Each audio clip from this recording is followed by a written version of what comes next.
मित्रांनो, लग्नानंतर होईलच प्रेम या मालिकेच्या आजच्या भागामध्ये दीपक हा नंदिनीला म्हणतो, मी खूप दिवस झाले म्हणेल तुम्हाला सांगतोय. तेव्हा नंदिनी विचारते, अरे काय सांगायचंय तुला? मग आता दीपक हा तिला प्रपोज करणार असतो, आपल्या मनातील भावना व्यक्त करणार असतो नंदिनीसमोर. तेवढ्यातच नंदिनीला तिच्या आईचा म्हणजे शारदाचा कॉल येतो. तेव्हा शारदा आता खूपच घाबरलेली असते. तेव्हा नंदिनी विचारते, काय झालं अगं आई? मग आता काव्याचा फोनच लागत नाहीये, तू कुठे आहेस? लवकरात लवकर इकडे ये बरं घरी, असं आता ती म्हणत असते. मग आता नंदिनी म्हणते, आई तू अजिबात घाबरू नकोस ग, येईल ना काव्य, ती कशी धांदरट आहे तुला माहीत आहे ना. बरं तू घाबरू नको, मी आले हा लगेच, असं म्हणून ती फोन ठेवते आणि दीपकला म्हणते, ऐक ना दीपक, मला आज ना अर्जंट घरी जायचं आहे, कारण माझ्या आईचा कॉल आलाय, जरा इमर्जन्सी आहे. पण एक काम कर, तू जी आपल्याकडे औषधं संपली आहेत ना, ती औषधं घेऊन ये आणि त्याची सर्व बिलं ही माझ्या येलो फाईलला लावून ठेव. मी जाते हां, नंतर बोलू आपण कधीतरी, असं म्हणून नंदिनी आता तेथून जाते. तेव्हा आता दीपकचा प्रेमभंग होतो. तो म्हणतो, खूप दिवसानंतर मला सांगायचं होतं, एवढे वर्ष एकतर्फी मनात प्रेम दडवून ठेवलेलं होतं आणि ते प्रेम आज मी व्यक्त करणार होतो, परंतु संधी गेली, असं म्हणून तो स्वतःवरच चिडतो. दुसरीकडे जीवा आणि काव्या हे आता एका फार्म हाऊसवर येतात. तेव्हा ते दोघेही आता गाडीतून खाली उतरतात. त्यावेळी काव्य विचारते, तू इथे कुठे आला आहेस मला घेऊन? मग आता तो म्हणतो, ये वेडे, हे आपलंच फार्म हाऊस आहे आणि मी दुसरीकडे कुठे येणार तुला घेऊन? मग आता ती म्हणते, जीवा आपण बरोबर करतोय ना? तेव्हा तो म्हणतो, काव्या माझ्यावर भरोसा नाही का गं? 1 वर्ष झालेत ना आपल्या प्रेमाला, आपली ॲनिव्हर्सरी आपण साजरी करतोय ना, सेलिब्रेट करणार आहोत ना, मग आता असं का? तेव्हा ती म्हणते, आहे रे भरोसा, तरीही मला जरा भीती वाटते, आपले घरचे.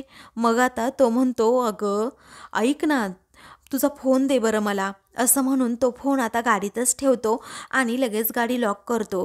हा फोन माझ्याकडे दे, तरीही जीवा आता ऐकत नाही. त्यानंतर ते दोघेही आतमध्ये आता फार्म हाऊसमध्ये जातात. दुसरीकडे नंदिनी आता घरी गेलेली असते आणि ती आता शारदाला म्हणते, आई तू काव्याची ना काळजी करू नको.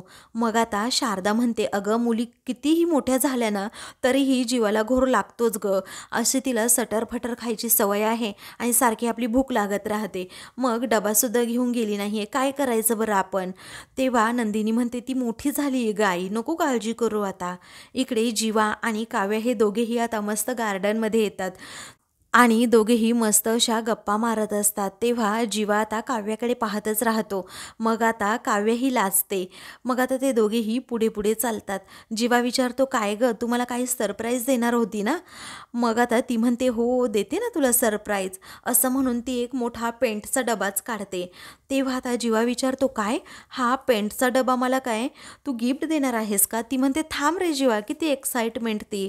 दुसरीकडे रम्या आणि त्याचबरोबर तिची आई म्हणजे वसू या दोघीही गप्पा मारत असतात. तेव्हा रम्या म्हणते, आई आपल्याला जे हवं ना ते आपण हिसकावून घ्यायचं असतं, बरोबर ना? ते दुसरं कुणाला मिळू द्यायचं नसतं.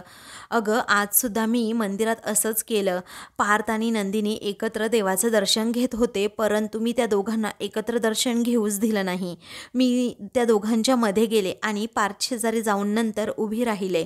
तेव्हा आता हे सगळे प्रसंग, तेथे जे काही घडलं ते सगळं आता वसूला ती सांगत असते. तेव्हा वसू आता तिच्या रम्याकडे पाहतच राहते की रम्या खरंच आता यातून थोडी थोडी सावरत आहे आणि हे पाहतानाच तिला आनंद होतो. दुसरीकडे शारदा आणि नंदिनी दोघीही किचनमध्ये असतात. तेव्हा पार्थचा अचानक नंदिनीला कॉल येतो. मग आता नंदिनी जरा बाहेर बोलायला येते आणि विचारते, काय?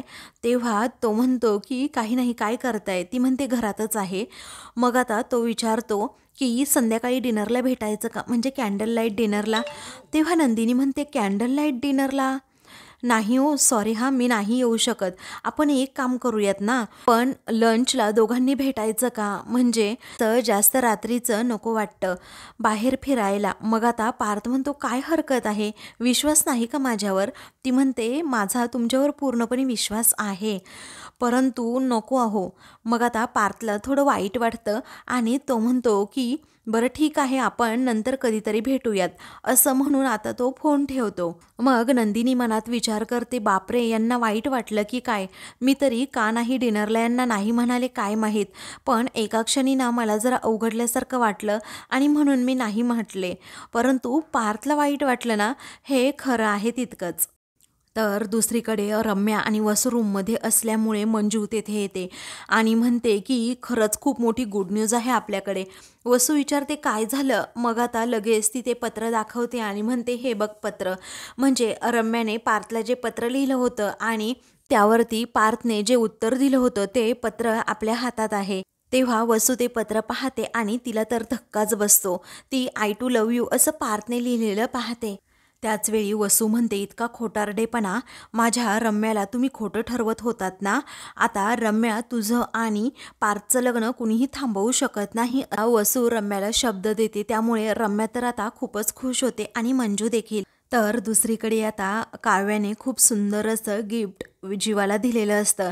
त्या दोघांच्या हाताचे जे साचे असतात ना, ती आठवण आता तिने जीवाला दिलेली असते. तेव्हा आता त्याकडे ते दोघेही पाहतच राहतात. त्याचवेळी काव्य विचारते, काय रे जीवा, आवडलं का गिफ्ट? तो म्हणतो की नुसतं आवडलं नाही, ही माझी जन्मोजन्मीची आठवण आहे. ते दोघेही एकमेकांकडे खूप प्रेमाने पाहत राहतात. आणि मग नंतर जीवा विचारतो, काव्य थांब ग, मला एक विचारायचं आहे तुला. हे गिफ्ट तू मला दिलं ठीक आहे, परंतु तेव्हा ती आता म्हणते, ए बाबा, मी नाही माझ्याकडे ठेवणार. मी तुला गिफ्ट दिलंय ना, मग तू तुझ्या घरी घेऊन जायचं, काहीतरी जुगाड करायचा आणि माझी आठवण आल्यानंतर त्या गिफ्टकडे असं पाहत राहायचं. त्यावेळी आता तो म्हणतो, नाही हां बाबा, मी कसा घेऊन जाऊ माझ्या घरी? म्हणजे तू अशी म्हणतीये की जसं काय आपलं लग्नच होणार नाही आणि मग तू दूर कुठेतरी निघून जाणार आहे. आपलं लग्न नाही झाल्यानंतर मी त्या गिफ्टकडे नुसतं पाहत राहायचं का?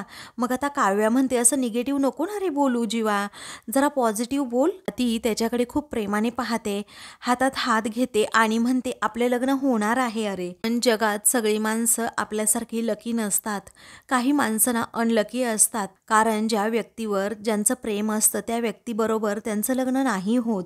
आणि मग आयुष्यभर ज्या व्यक्तीवर आपलं प्रेम होतं त्या व्यक्तीच्या आठवणीमध्ये असं मग झुरत राहायला लागतं. बेसिकली ज्या व्यक्तीवर आपलं प्रेम नाहीये अशा अनोळखी व्यक्तीबरोबर लग्न करणं ही कल्पनाच मला पटत नाहीये जीवा. तेव्हा ती यावेळी खूप सिरियस होते. मग आता जीवाला धक्काच बसतो. तो आता विचारतो, काव्या, अगं एवढी सिरियस का झालीस तू? अगं तू वेडी आहेस का? असा विचार का करतेस? आपल्यासोबत असं नाही होणार आहे. अगं बघ, काहीही झालं ना तरीही आपलं लग्न होणारच आहे. तिने दिलेलं गिफ्ट तो आता हातात घेतो आणि म्हणतो, आपल्या लग्नानंतर हे आपले दोघांचे हात आहेत ना, त्या हातांकडे आपण पाहत अगोदरच्या सर्व आठवणी आठवायच्या आणि त्याकडे पाहत राहायचं आणि आपलं आयुष्य असंच प्रेमाने आनंदाने गांबरोबर छान आयुष्य घालवायचं. त्यानंतर काव्या जीवाचा हात हातात घेते आणि म्हणते, आपल्या लग्नानंतर आपल्याला मुलं होतील, मग आपण आपल्या प्रेमाचे किस्से मुलांना असं रंगवून रंगवून सांगू. तेव्हा जीवा आता तिच्याकडे पाहतच राहतो. इकडे पार्थ, त्याचबरोबर विक्रम आणि मानिनी हे तिघेही हॉलमध्ये बसलेले असतात. तेव्हा वसूचा हा राग पाहून विक्रम विचारतो, काय ग ताई, तू एवढी रागात का आलीस इकडे? मग आता ती म्हणते, तुमचा खोटेपणा पाहून ना मला आता तुमचीच लाज वाटायला लागली आहे. तिघेही एकमेकांकडे पाहतच राहतात आणि त्यांना आश्चर्याचा धक्का बसतो की वसू अशी काय बोलतीये. मग आता नक्की काय झालंय असं विक्रम पुन्हा विचारतो. त्याचवेळी आता तुमचा पार्थ बघा ना किती धडधडीत खोटं बोलतोय. रम्याने त्याला प्रेमपत्र लिहिलं होतं आणि पार्थने त्याचं उत्तर आय टू लव्ह यू असं सुद्धा दिलं होतं आणि तेच हे पत्र आहे असं म्हणून आता ते पत्र ती सर्वांना दाखवते.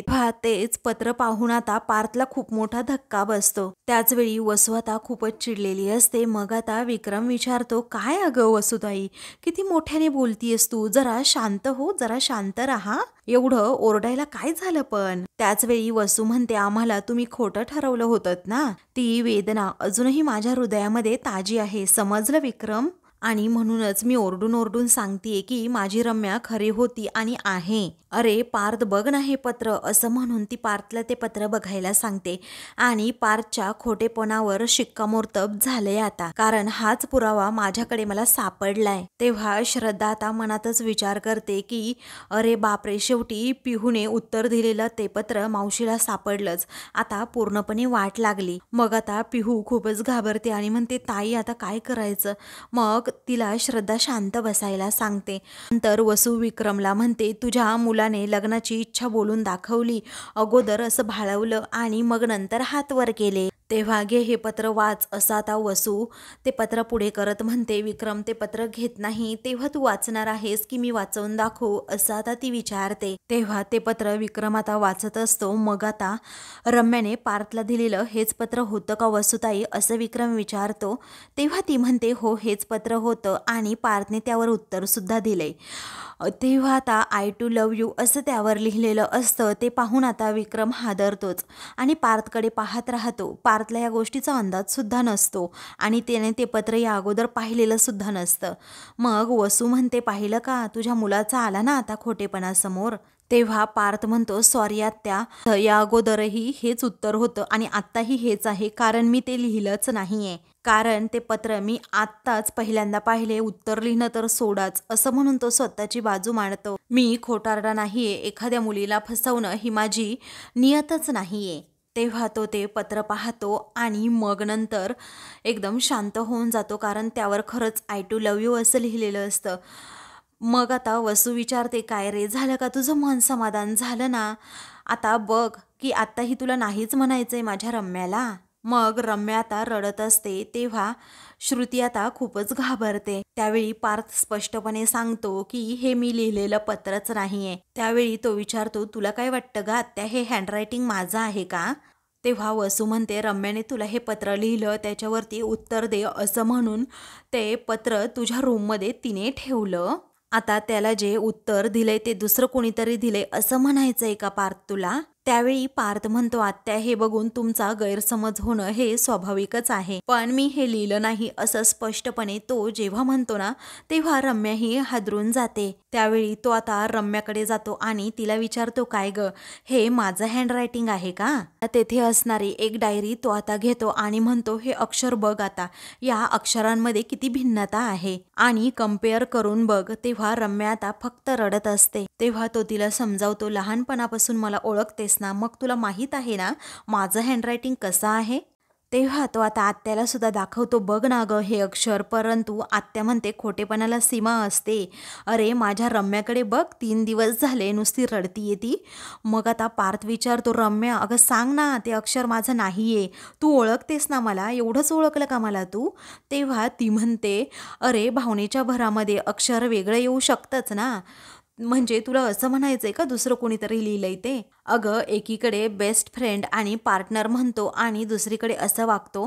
पार्थ म्हणतो काय वेड्यासारखं बोलतीये, कळतं का तुला. अगं तू माझी बेस्ट फ्रेंड आहे, परंतु मी तुझ्यावर प्रेम नाही ना करू शकत. तेव्हा वसू म्हणते पार्थ वेड्यासारखं बोलणं सोडून दे, तुझं हे वागणं बोलणं माझ्या मुलीच्या अक्षरशः जिव्हारी लागतंय रे. त्यानंतर आता वसू म्हणते हे बघ पार्थ, अरे तू खोटं बोलू नकोस, अजूनही खरंच सांग. मग आता तो म्हणतो मी खरंच बोलतोय, तर तू आता खरं बोलला नाहीस ना तर मी रागाच्या भरात काही पण बोलून जाईन. त्यावेळी तुझ्या अंगाखांद्यावर खेळलेल्या मुलाला तू काही पण बोलणार का, असं रागाच्या भरात काही सुद्धा शाप तळतळाट देऊ नको, असं विक्रम म्हणतो.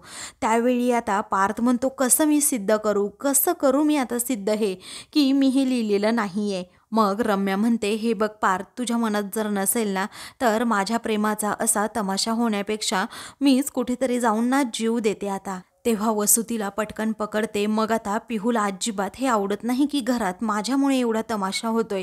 ती बिचारी पिहू ही श्रुतीचा हात जोरात सोडते आणि तेथून पुढे येत म्हणते वसू मावशी थांब जरा. मग आता असं म्हणून ती आता त्यांना थांबायला सांगते. घरातील सर्वजण एकदम शांत झालेले असतात. पिहू आता घरातील सर्वांसमोर येते आणि म्हणते की पार्थ दादाचं यामध्ये काहीही चूक नाही आहे, कारण ते हँडरायटिंग आहे ना ते माझं हँडरायटिंग आहे, असं म्हणून ती आता सर्वांना सत्य सांगते. हे ऐकताच आता घरातील सर्वांच्या पायाखालची जमीन सरकते. तर आता मित्रांनो, पुढील भागामध्ये धनंजय खूप चिडलेला असतो, म्हणतो की ही मुलगी आहे तरी कुठे. त्यावेळी आता नंदिनी खूपच घाबरते. तर दुसरीकडे काव्याच्या फोनची बॅटरी ही डेड झालेली असते. तर जीवाही आता खूपच घाबरतो, काय करावं त्याला सुचत नाही. मग इकडे आता पार्थ म्हणतो, रम्या हे बघ, आता सगळं क्लिअर झाले, हे पत्र तू तुझ्या हाताने फाड. दुसरीकडे काव्या घरी येते आणि म्हणते की सॉरी बाबा, मग आता जायचं होतं तर सांगून जायचं होतं ना, इथे आमच्या जीवाला घोर, असं धनंजय म्हणतो. तेव्हा काव्या खोटं बोलते, मी ताईला सांगितलं होतं. नंदिनीला आता धक्काच बसतो. अशाच मालिकेंचे पुढील भाग पाहण्यासाठी चॅनलला सबस्क्राईब करा.